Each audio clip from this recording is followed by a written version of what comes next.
your own understanding. Truth under Babylon's imperialism. What up? On here to talk to the men, fellas. Black, white, purple, green, like all the different fucking colors of the human kaleidoscope. The genetic cesspool we call humanity. I want y'all to listen up. Now, common sense tells you, if you have any common sense, if sense was so common, you would understand that we live in a war landscape, a system derived from war tactics, the tactics of control and assimilation for its subjects. Subjects are the people.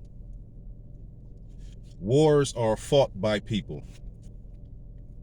Wars are fought by people. Wars are fought by people. So if wars are being fought by people, what are the casualties of the war? People.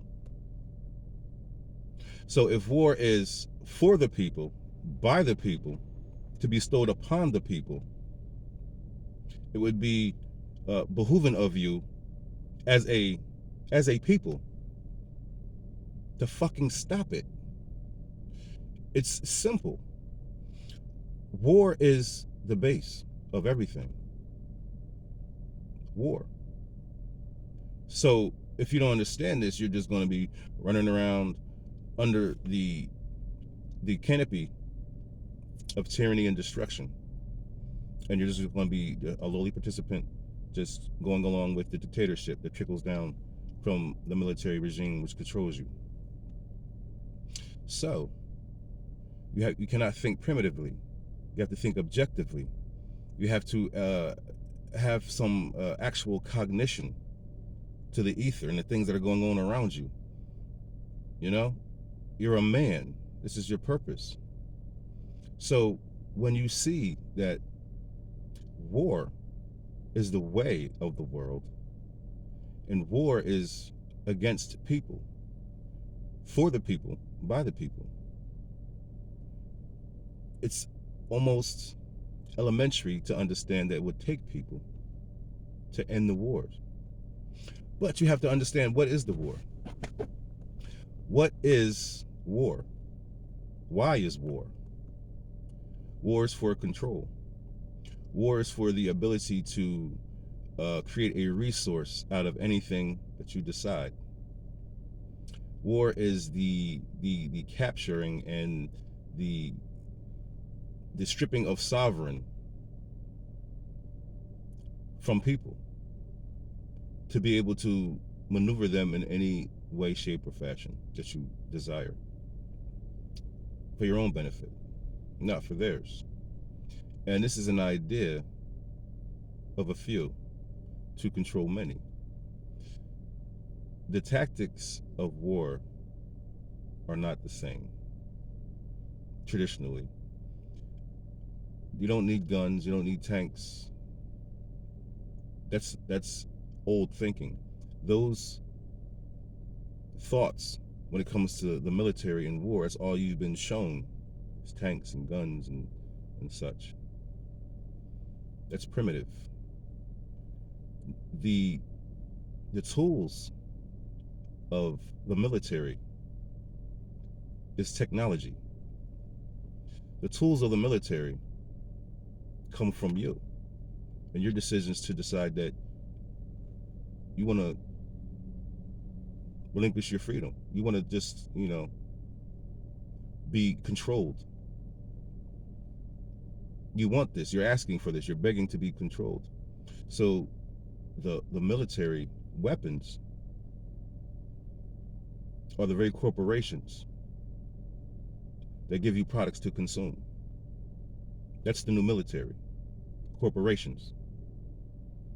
And the weapons are basically you denouncing your freedoms. Drones, surveillance, communications, disguised as just, communication between people when it's actually just espionage. The whole thing is espionage. Everything is espionage.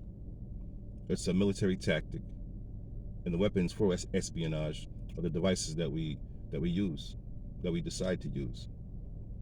These devices are weapons in the different sectors of the military industrial complex. So you have drones, you have the network that keeps all these things operating, which is totally detrimental to human biochemistry, which is another part of the war against you. I made a video about 2 years ago. It's called Natural Truth. It's on the channel. And I explain in a nutshell what they're doing. And World War I, World War II, and World War III is, they are sayings, they are moments in time, quote unquote. They are symbols for you to follow and see a beginning and an end. To see a beginning and an end. You see the beginning of World War II and the end of World War II. You see the beginning of World War I and the end of World War I. They talk about these things and they show you these things. For you not to know that none of these things have ever ended.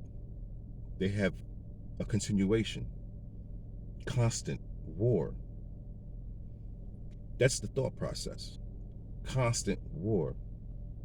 And all we have here to war against is people. So we're warring against not each other. We're warring with an idealism from a small amount of people.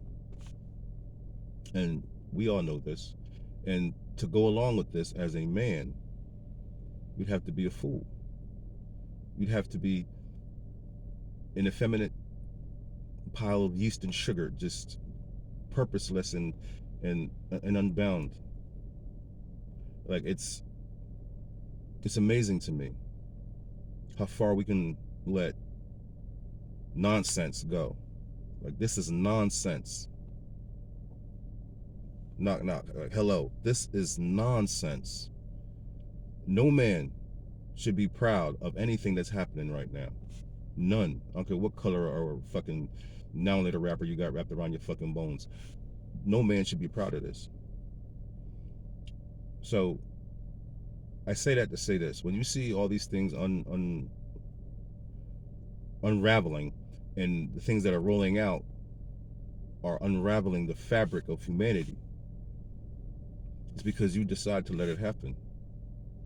You decided to not understand what war really is. That these corporations are different military factions. Google, Apple, Amazon, they're all military factions. They're all at war with people, the people around them that they need to control in order to keep that consumer idealism going, to keep them in power. It's a corporate monopoly board. It's no longer for the public. We are stuck in one spot. They maneuver the idealism of control and power, while we sit under the canopy of tyranny. It's just, spread about. They want us to kill each other. They want us to just get each other out of here. I'm trying to figure out, at what point are men going to be men? That's it. These guys are corporate military regimes, and they're doing things in a militaristic fashion, bestowing these things upon the people. And we have no idea we're at war. We've been at war consistently since 1776. Consistently, even actually before that, as I'm saying that date because that date is a declaration, and it is a declaration of war, not a declaration of peace. It was a declaration of war against the indigenous in every way, shape, or form, and whoever's involved in it, whoever gets caught in between. So there you go. I mean, it's up to you, men. Because the women are just going to react in their own feminine way and continue to be a fucking thorn in your side when it comes to the bullshit that you are bestowing upon them and their children. And yes, they react the way they do. They're soldiers. They do what they do for survival. And if their biggest threat is their own fucking men, what do we have?